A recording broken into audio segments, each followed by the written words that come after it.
Today, I'm going to show you the #1 secret hidden feature in Logic Pro. Hi, I'm Sides. Welcome to my channel. Let's talk about it. Drum roll, please. The Arpeggiator. An arpeggio is when you break a full chord into single notes. So for example, if I play a C major 7, that's the full chord. But if I play it as an arpeggio, I would play it like this. All right, let's jump into the DAW so I can show you why Logic Pro's Arpeggiator is the secret hidden feature that you guys almost know about. Why this is so cool is because it's not within an instrument, it's actually a MIDI effects that you can use on any software instrument, whether it be a stock Logic software instrument or a third-party instrument. For example, I'm using Arturia's CS80 synthesizer, and now I can go over to this MIDI effects tool, click Arpeggiator, and we have this awesome standalone effects plugin. There's so much you can do with this, but first let me show you the basics. So let's first talk about this rate knob. The rate is how fast the arpeggio plays. I'm gonna hold down a C major 7 and I'm gonna change the rate so you can hear the difference.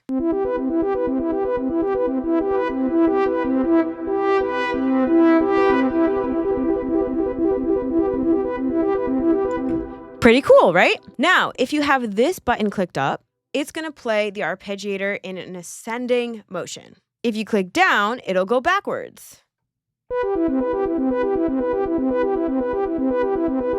Up and down will go up and down. Think the Stranger Things soundtrack.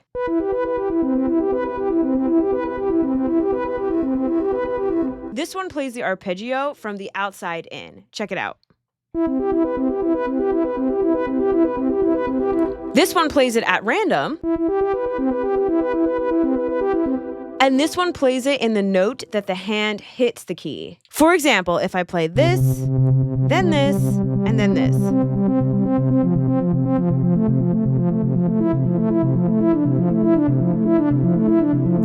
Pretty cool melody. This is another way you can change up the variation. You can try 1, 2, 3, 4, and just trust your ears and see what sounds good. So you can even set the arpeggiator to play multiple octave ranges. Check it out.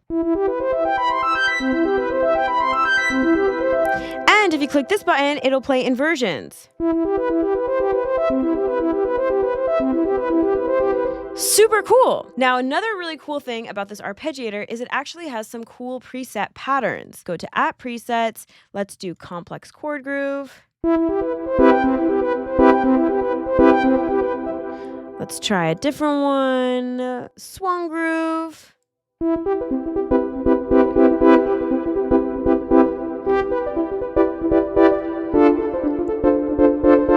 So this is great if you're like me and not a very good piano player and you want to trick people.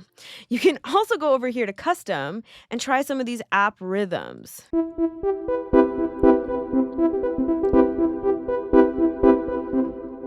And if you go here and do Recall Default, you can actually put in your own rhythm and just kind of mess around with these. If you want it to play a chord, you can adjust this. You can adjust the duration.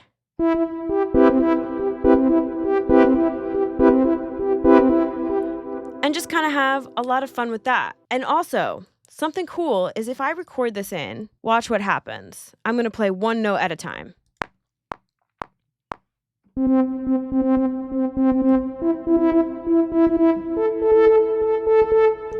It doesn't actually show me in the MIDI what the arpeggiator played.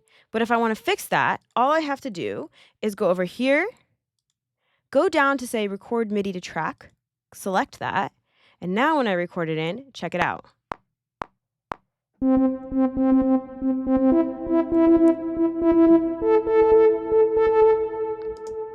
It actually played out what the MIDI was doing. So this is really helpful if you want to adjust this later on. Okay, so that's the basic arpeggiator, but there's so much more you can do with this. If you are like me and not a very good bass player, here's how you can trick everybody. I have this bass sound that just sounds like this.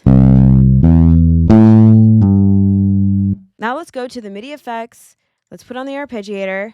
Even though arpeggiators are traditionally used to break up a chord, you can also use it to repeat a note. Much like a bass player would play a groove that they repeat using an eighth note, for example. Let me change the rate to an eighth note. Now I'm just going to hold down a root note of a chord.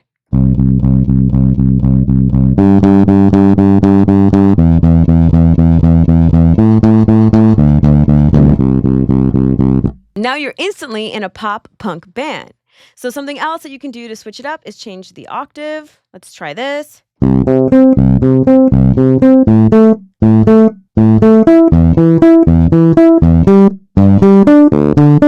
And you can even try the patterns that I showed you. All you have to do is click grid, go over to custom, try some app. Let's do some pulsing accents.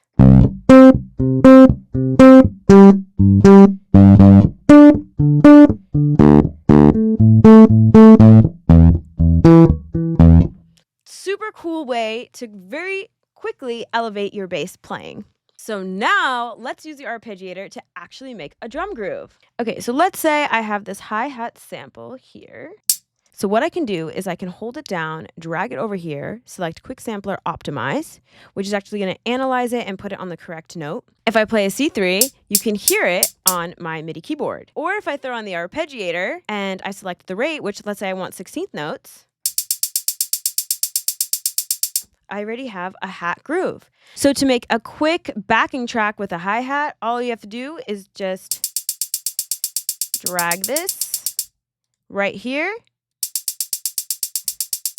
There you go. Now let's add a kick, which is right here. I have a kick.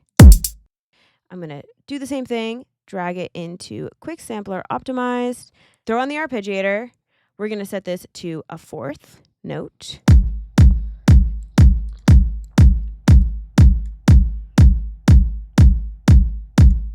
And let's hear how it sounds. If I press U, it'll just cycle it. Now I'm just going to add a snare. I'm just going to pull out a sample that I like, drag it directly right in here. This is what that one sounds like. And let me put the arpeggiator on. Now for the snare, I'm going to build my own pattern. Right? Now all I'm going to do is put that here. And let's hear how it sounds. Easy. Last but not least, one of the most creative ways you can use the arpeggiator is with vocals. So I have a vocal sample here.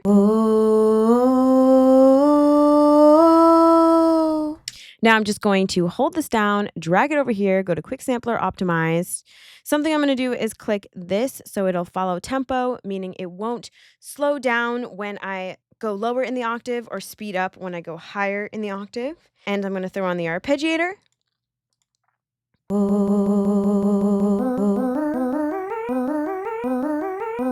Let's try a preset.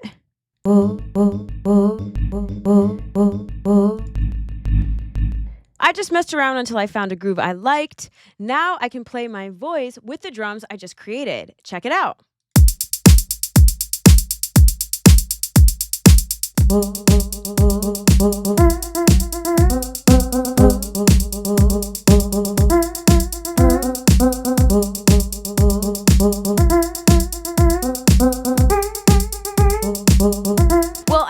Sparked some new ideas for you to start creating with the arpeggiator. This is so cool because it is a stock Logic plugin. If you want 400 quick, more Logic Pro tips, check out my Logic Pro crash course. Thank you so much for watching my video. I'm Sides. Please subscribe to my channel. I'll be posting a video every Tuesday and Thursday, and I'll see you next time.